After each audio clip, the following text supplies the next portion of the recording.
Film akan diawali dengan seorang pria yang sok cool yang bernama Yang Seok. Ini dia orangnya. Yang pada saat itu, ia sedang bersiap-siap menuju ke sebuah kafe untuk mendatangi reunian teman di kampusnya. Terlihat Hyung Seok begitu bersemangat untuk segera datang ke tempat tersebut. Disebabkan ia akan bertemu dengan seorang wanita idamannya. Namun di tengah perjalanan, Hyung Seok malah lupa untuk membawa foto sang pujaan hatinya. Sehingga Hyung Seok pun harus kembali pulang untuk mengambil foto tersebut. Nah, setelah Hyung Seok melanjutkan perjalanannya, tiba-tiba ia pun terkena siraman air banyu dari seorang karyawan restoran.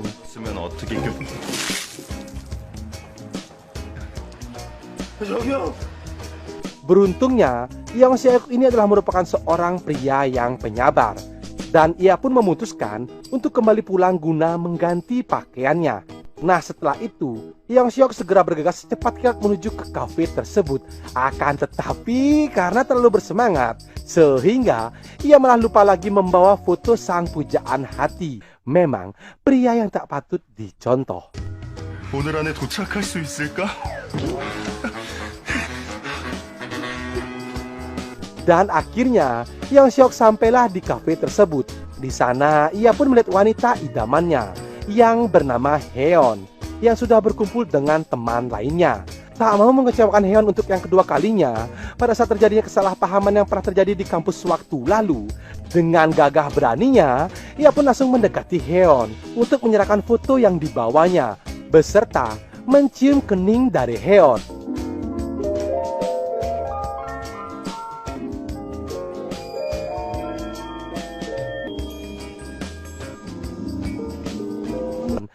Sayangnya, semua itu hanyalah khayalan semata. Nyatanya, dikala itu Hyun sudah memiliki seorang pasangan. Ya, dikarenakan rasa penasaran, secara perlahan Hyun Seok pun membututi mereka sedari belakang. Terlihat, Hyun bersama pacarnya sedang membicarakan suatu hal. Namun si pria dolkenyot itu tidak tahan melihat kemolekan tubuh dan kecantikan dari Hyun. Sehingga si pria buaya darat tersebut malah langsung ingin melumat habis bibir dari Hyun.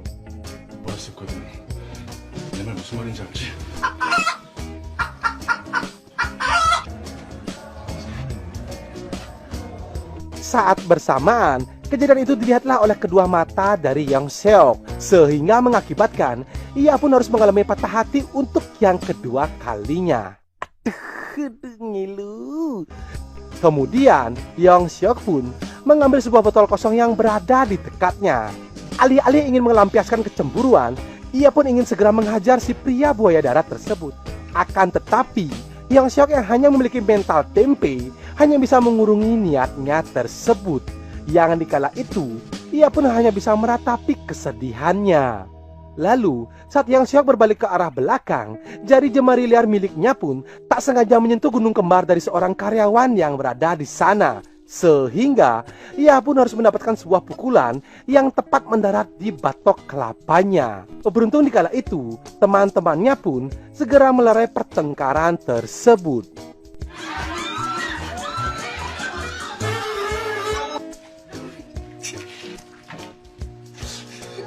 Pada malam harinya, Hyung Seok kembali melakukan aktivitas bekerja sebagaimana mestinya. Yang dikala itu menjadi seorang kasir di sebuah swalayan Indomaret terdekat.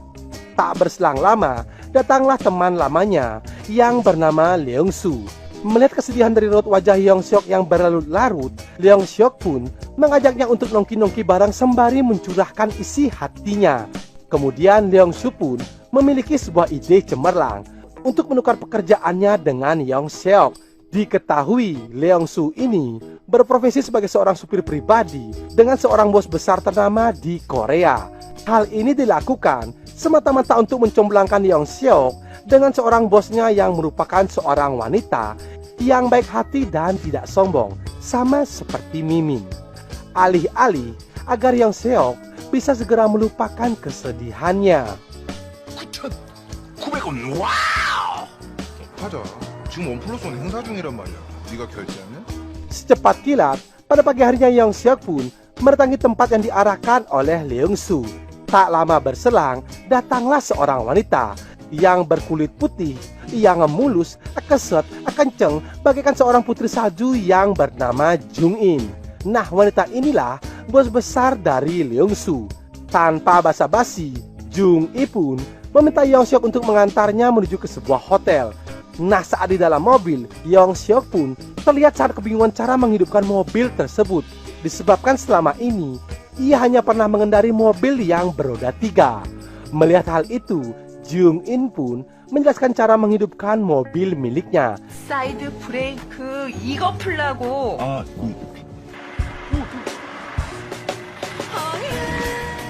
Dan saat di pertengahan jalan, Jung In pun seketika berubah menjadi seorang wanita yang barbar dan juga gahar.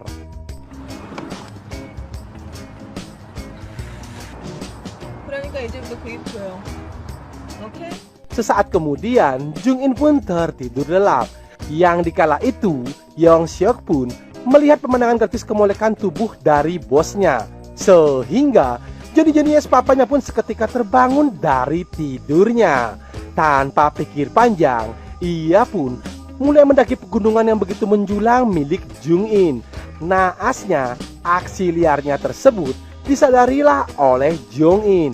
Merasakan dipecat dari pekerjaannya, ternyata Jung In pun malah mengarahkan tangan dari Yong Seok untuk merogoh kehangatan goanya. Sontak membuat Mimin dan juga penonton pun kaget setengah mati. 놀라면 여기서 놀아. 감사합니다. Tak lama berselang, tibalah mereka di tempat tujuan.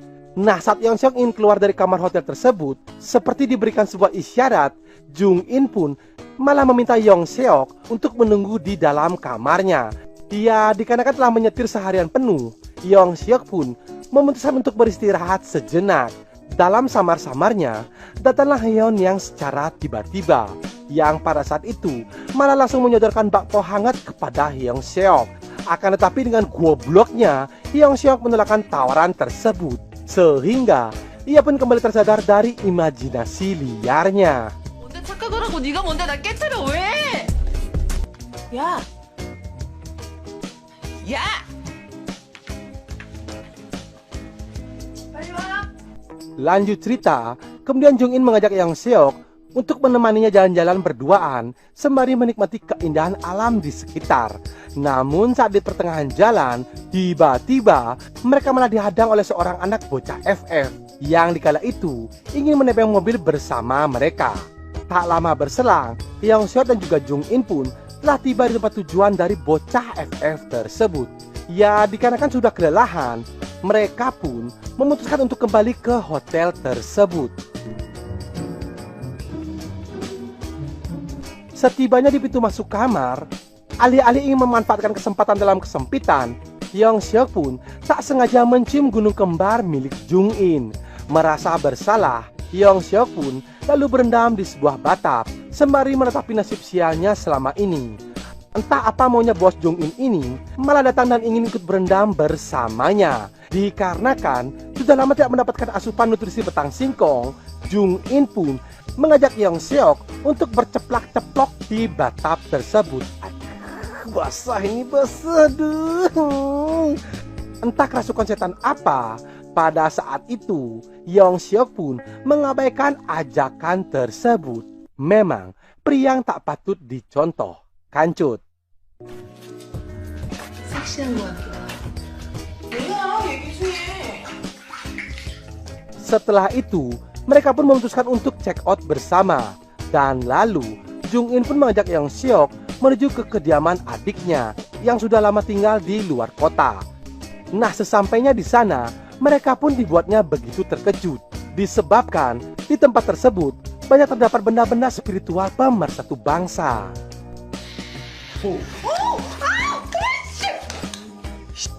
Scene selalu berpindah ke Leongsu yang pada saat itu sedang mengejar seorang wanita untuk memberikan struk token listrik yang telah ditinggalkannya.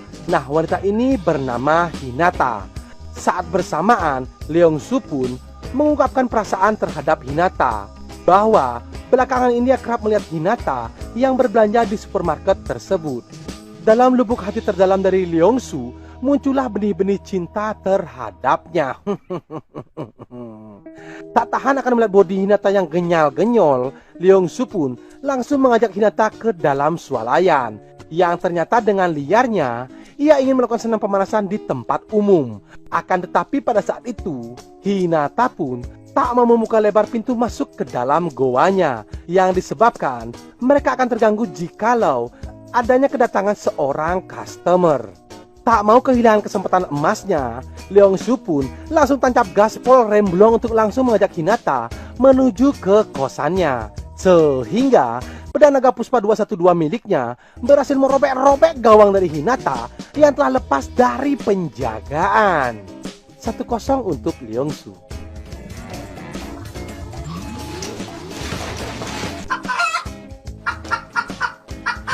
Lanjut cerita, pada malam harinya Yongseok bersama Jung-in melakukan sebuah party kecil-kecilan untuk merayakan ulang tahun dari Jong-in yang ke-25 tahun. Kemudian Jong-in pun mengatakan bahwa selama ini ia merasa nyaman jika berada dekat bersama Yongseok. Mendengar hal itu, Yongseok pun langsung menyosor basahnya bibir dari Jong-in. Akan tetapi saat bersilah lidah, Yongseok pun kembali teringat dengan pujaan hatinya. Seketika ia pun menghentikan aksi tersebut, sehingga menyebabkan Jung-in pun merasakan kekecewaan yang mendalam. 너무 좋아. 야, 우리 맨날 이렇게 여행하자. 저리 가. 왜? 아유, 저리 가란 말.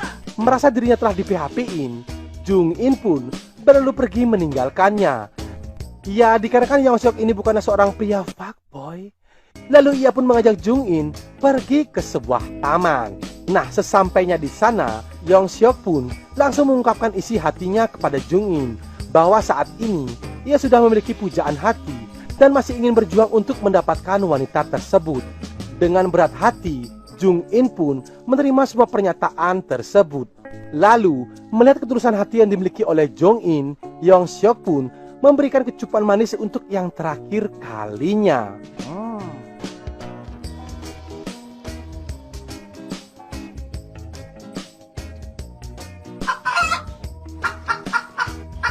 Pada pagi harinya, Jung-in pun mengantarkan kembali Yongseok untuk kembali ke kediamannya. Kemudian Jung-in pun berpesan kepadanya untuk tetap berusaha mengejar sang pujaan hati. 이렇게 헤어지는 건가? 나도 싫어. 왜 해본 소리야. 고마워. 나 네 모습. Setelah itu, Yongseok pun kembali menjalani pekerjaan sebagaimana mestinya. Dan pucuk dicinta ulam pun tiba. Berkat bantuan dari sang sutradara, Hyeon pun datang tiba-tiba menghampirinya.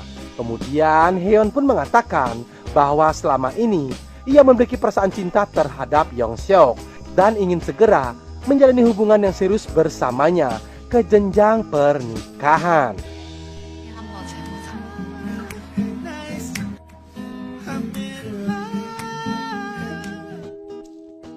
Penutup film, Yongseok mengajak Leongsu pergi ke sebuah kafe yang pada saat itu Jung-in pun berada tepat di belakangnya. Di sana, Yongseok mengatakan kepada Leongsu bahwa dirinya telah berhasil mendapatkan cinta dari pujaan hatinya. Mendengar hal itu, Jung-in pun merasa ikut bahagia, walau cintanya itu hanya bertepuk sebelah tangan. Aduh. Dan film pun tamat.